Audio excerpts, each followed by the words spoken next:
Oke, assalamualaikum warahmatullahi wabarakatuh. Selamat pagi semuanya. Selamat pagi, Kak. Pagi kak. Oke, eh, bagaimana kabarnya semuanya? Kakak harap kalian semuanya ada keadaan yang sehat walafiat. Oke, dan semoga COVID ini bisa cepat hilang, cepat pulih, sehingga kita bisa belajar kembali secara tatap muka di sekolah. Oke, oke, pertemuan hari ini kakak akan membahas tentang report text, ya. Jadi sebelum kita mulai materi hari ini, eh, kakak minta nih, tahu soal pembelajaran, coba on cam ya. Oke, sembari kakak persiapkan PPT-nya, silahkan ketua kelas bisa memulai berdoa dulu. Oke, silahkan ketua kelas. Oke, sebelum kita mulai pembelajaran hari ini, alangkah baiknya kita berdoa sesuai kepercayaan masing-masing. Berdoa dimulai.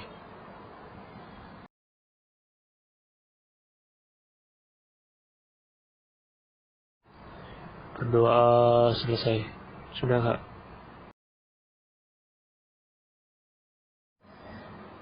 Oke, sebelum kita mulai, kakak minta nih on cam ya, yang belum on cam, karena biar kelihatan nih siapa aja yang datang, siapa aja yang mau belajar. Oke?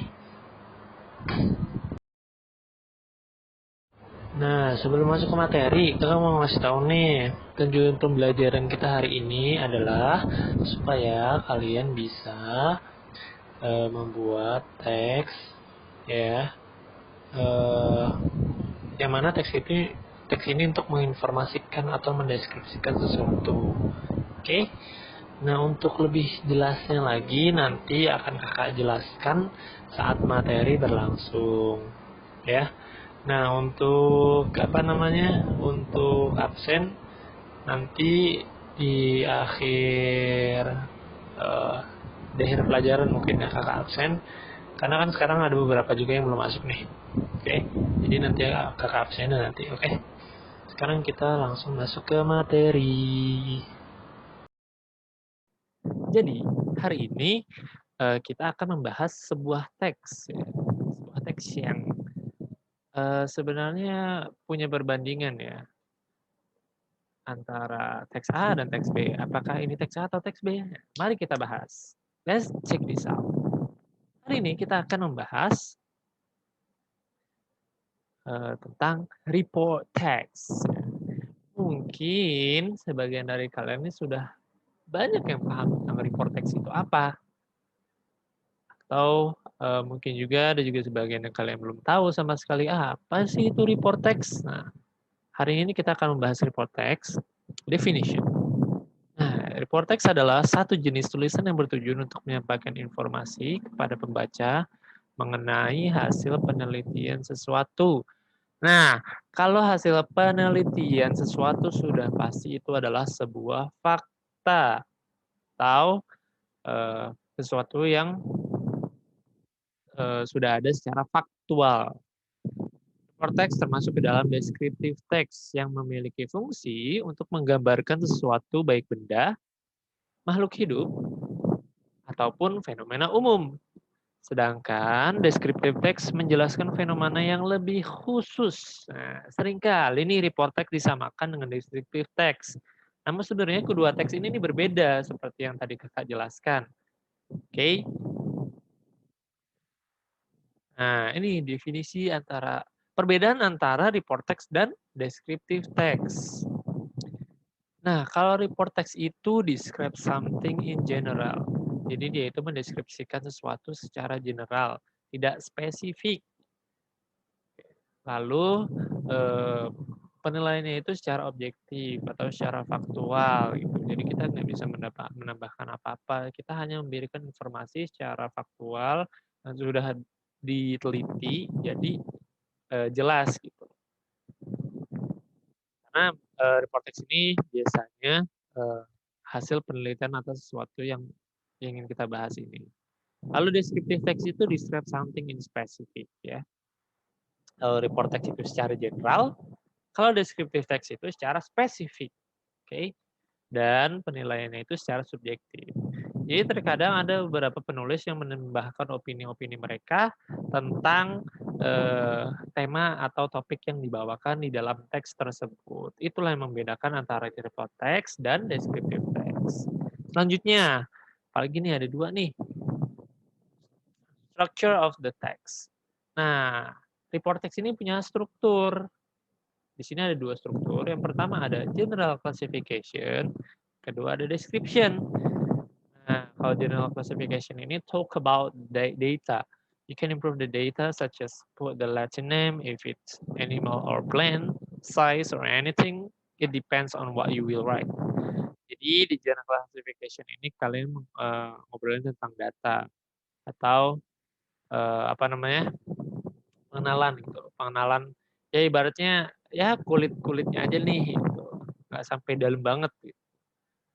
Itu kalian bisa taruh di general classification. Kalian bisa naruh nama Latin, bentuknya atau yang lainnya. Ya tergantung apa yang akan kalian tulis gitu. Kalau misalnya kalian ngomongin tentang sepeda, ya nggak ada nama Latinnya gitu. Jadi kalian bisa menuliskan size-nya atau apanya gitu. Atau kapan ditemukan. Nah, selanjutnya ada description. Describe the properties of the topics. Example part, qualities, habit, or behavior. Nah, di description ini kalian tulis lebih jelas lagi informasi-informasi yang kalian dapat. Tuh. Ya, kalau di general classification ini mungkin lebih mudahnya itu kalian memberikan gambaran secara umum tentang apa yang akan kalian bahas. Lalu di description-nya ini baru kalian jelaskan apa maksud dari yang akan kalian bahas itu. Begitu. Selanjutnya ada language features. Di sini ada 5. Yang pertama ada general noun. Yang kedua ada relating verbs. Lalu ada action verbs, present tense. Dan yang terakhir ada technical term. Nah, di general noun ini apa namanya? Biasanya penulis ini menggunakan kata benda yang secara general. Contohnya nih ada hunting dog. Nah, ini kan anjing pemburu. Itu kan secara general ya. Atau mungkin kalian bisa digeneralkan lagi, tapi itu mungkin sangat general ya. Dog itu kan anjing-anjing apa gitu loh. Nah, mungkin agak masuk sedikit nih ya, anjing pemburu. Nah, beda dengan yang sebelahnya, lawan katanya itu my dog atau anjingku. Nah, itu kan lebih spesifik tuh, anjingnya aku. Bawahnya juga ada sepeda, bicycle sama my bicycle. Nah, itu mudah lah untuk ditelaah ya. Selanjutnya ada relating verb. Same meaning with linking verb. Nah, relating verb ini biasanya menggunakan kata kerja yang saling berhubungan. Ini tergantung apa yang akan kalian bahas. Selanjutnya ada action verb, usually used for behavior. Nah, kalau action verb ini biasanya digunakan ketika kalian ngebahas tentang plants atau animal. Ya. Biasanya ini menjelaskan tentang kebiasaan-kebiasaan yang dilakukan oleh plants atau animal tersebut. Lalu menggunakan present tense. Nah, di sini ada time signal atau penanda waktu. Nah, penanda waktu ini bisa menggunakan simple present gitu. Usually, sometimes, or often. Selanjutnya ada technical terms, certain vocabulary which relate the topic. Nah, ini tergantung dengan topik yang kalian bahas. Contohnya nih kalian ngebahas tentang kamera. Nah, kamera DSLR. Nah, kamera itu kan biasanya ada yang namanya frame per second atau FPS. Nah, itu kalian bahas tuh FPS-nya berapa, gitu kan. Terus bukaannya berapa. Nah, itu kalian bahas di description biasanya. Beda lagi nih kalau misalnya kalian ngebahas tentang makanan, nah itu kan ya gimana ya? Beda lagi mungkin bentukan dari report text-nya gitu.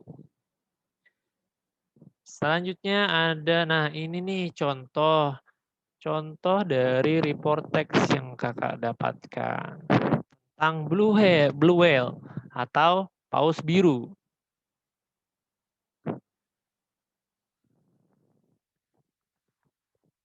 Ntar kakak pindah dulu biar kalian bisa baca. Oke. Nah, kalian bisa baca ini. Oke. Setelah itu kalian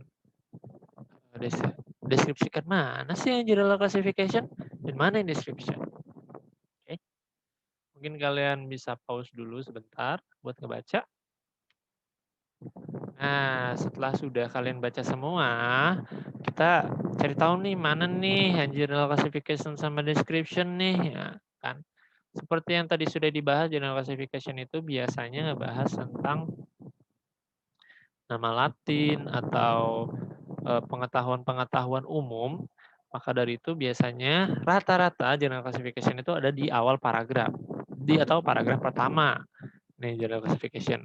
Baru setelahnya description tentang apa yang dibahas. Karena ini membahas tentang paus biru, maka ini isinya tentang paus biru.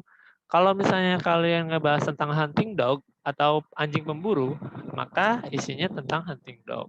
Jadi semuanya tergantung apa yang kalian bahas atau topik yang dibahas. Oke? Nah, mungkin sekian saja, hanya itu saja yang bisa kakak sampaikan ke kalian. Semoga ilmu ini bermanfaat. Oh iya, sebelumnya kakak minta nih tugas untuk kalian. Buatlah report text, lalu kalian bedah tuh mana apa namanya strukturnya, mana general classification, mana description-nya, terus verb-nya kalian tandain. Oke, setelah itu bisa kalian kumpulkan. Oke. Mungkin itu saja yang bisa kakak sampaikan nih tentang report text ya. Atau teks yang mendeskripsikan sesuatu secara faktual. Ya. Semoga ilmunya bermanfaat dan semoga kalian sehat terus selama WFH ini. Oke, jadi mungkin itu aja yang bisa kakak sampaikan nih ke kalian. Nah, untuk absennya nanti ini aja ya. Absennya nanti sesuai dengan di GCR. Siapa yang mengerjakan, maka dia yang memperhatikan atau yang datang. Oke. Nanti kakak kasih waktu sampai jam 12 siang. Ya. Nah, jangan lupa nanti di murojaah atau diulang kembali itu apa yang udah kakak sampaikan ke kalian. Oke. Semoga ilmu ini bermanfaat, semoga kalian juga sehat selalu, jaga kesehatan, semoga kita bisa kembali lagi belajar secara tatap muka, oke, dan bisa bertemu lagi dengan teman-teman, dan lainnya, oke. Mungkin hanya ini yang bisa kakak sampaikan hari ini, semoga bermanfaat, lagi-lagi semoga bermanfaat buat kalian. In the last I say, wassalamualaikum warahmatullahi wabarakatuh. Waalaikumsalam. Waalaikumsalam, Kak. Terima kasih, Kak. Terima kasih, Kak.